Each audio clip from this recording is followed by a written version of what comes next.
সারা পৃথিবীতে বর্তমানে সবচেয়ে বেশি আলোড়ন সৃষ্টি করছে এআই না, আর্টিফিশিয়াল ইন্টেলিজেন্স। এটা নিয়ে একটা ভয়ঙ্কর তথ্য আগে দেই, এটা জানতে হবে। ম্যাসাচুসেটস ইনস্টিটিউট অফ টেকনোলজি তারা 54 জন শিক্ষার্থী বিভিন্ন বিশ্ববিদ্যালয় নিয়ে গবেষণাটা করছে।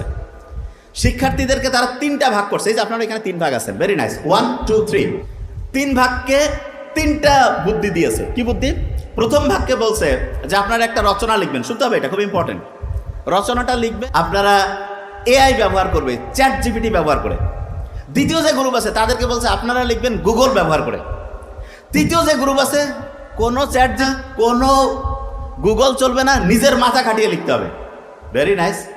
3 গ্রুপেই আলাদা আলাদা আলাদা করে হচ্ছে রচনা লিখলো। এই লেখার পরে ব্রেইনের ক্যাপাসিটি কার কীরকম হইলো সেটা দেখার জন্য কিন্তু একরকম মেশিন আছে, সেখানে ইইজি বলে একটা টেস্ট হয়, ইলেকট্রোএনসেফালোগ্রাম। হার্টে না ইসিজি করি না, এরকম ব্রেইনের অবস্থা দেখার জন্য ইইজি দেখা হয়। এইটা দিয়ে তারা ব্রেইনের অ্যাক্টিভিটিগুলো দেখলো। এবং খুব ভয়ঙ্কর যে জিনিসটা, এই মধ্যে সবচাইতে ক্ষতিগ্রস্ত অবস্থায় যাদের গ্রুপের ব্রেইনটা পেয়েছে, সবচেয়ে ক্ষতিগ্রস্ত সেটা হচ্ছে যারা চ্যাট জিপিটি ব্যবহার করছে। চ্যাট জিপিটির ব্যবসা যে বাবা কি কথা, সত্যি কথা বলছি। সবচেয়ে ভালো কাদেরটা ছিল? গুগল? নো। যারা নিজের মাথাকে কাজে লাগিয়ে একটা প্রবন্ধ লিখছে, একটা এসে লিখছে, তাদের ব্রেইনের ক্যাপাসিটি সবচেয়ে বাড়ছে। গ্রাম যে ভালো, এটা এই কারণে বলি, গ্রামে তার ব্রেন আমি বলি দেশি মুরগির ব্রেন, আর চ্যাট জিপিটির ব্রেন হচ্ছে ব্রয়লার মুরগির ব্রেন। সামনে ব্রেন কি আমরা ব্রয়লার মুরগির করতে চাই না দেশি মুরগি? দেশি মুরগি। দেশি মুরগি করতে চাইলে কি চ্যাট জিপিটি ব্যবহার করব না গুগল, নাকি এমনি?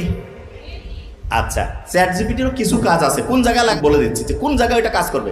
লাস্ট বেঞ্চ খুব ইম্পর্টেন্ট। তাহলে কতজন স্টুডেন্টকে নিয়ে এই পরীক্ষা হয়েছে? 54। কোন গ্রুপ ফার্স্ট হয়েছে? শুধু ব্রেন, শুধু ব্রেন। সারা পৃথিবীতে আল্লাহ মানুষকে যা কিছু দিয়েছে, 1 নম্বর জিনিস দিয়েছে ব্রেন। 1 নম্বর কি? ব্রেন। প্রত্যেকে আমাকে ব্রেইনের ক্যাপাসিটি কিভাবে বাড়ানো যায়। ব্রেইনের ক্যাপাসিটি বাড়ানোর জন্য এই যে আমরা যে এখন আগ্রহ নিয়ে বসছি না, প্রশ্ন ধরবো তো, আমি বুঝতে পারতেছি। এই যে অ্যাটেনশন দিয়েছি, ক্যাপাসিটি বাড়তেছে, ব্রেইনের নিউরনগুলো অ্যাক্টিভ হয়ে যাচ্ছে। ওরা বাবা ধরবে, যে কাউকে ধরতে পারে, যে খোসর মসর করবে তাকে ধরবো, ও অ্যাক্টিভ, যে রেডি থাকতে হবে। এবং ইন্টারেস্টিং জিনিস, আমি জীবনে যতটুকু কোরআন পড়ছি, হাদিস পড়ছি, জ্ঞানী লোকদের উপদেশ শুনছি, সমস্ত উপদেশগুলোর মূল কাজ ছিল ব্রেইনের ক্যাপাসিটি বাড়ানো। কিভাবে? আল্লাহ বলছেন প্রশংসা করো, নাকি গীবত করতে বলছে?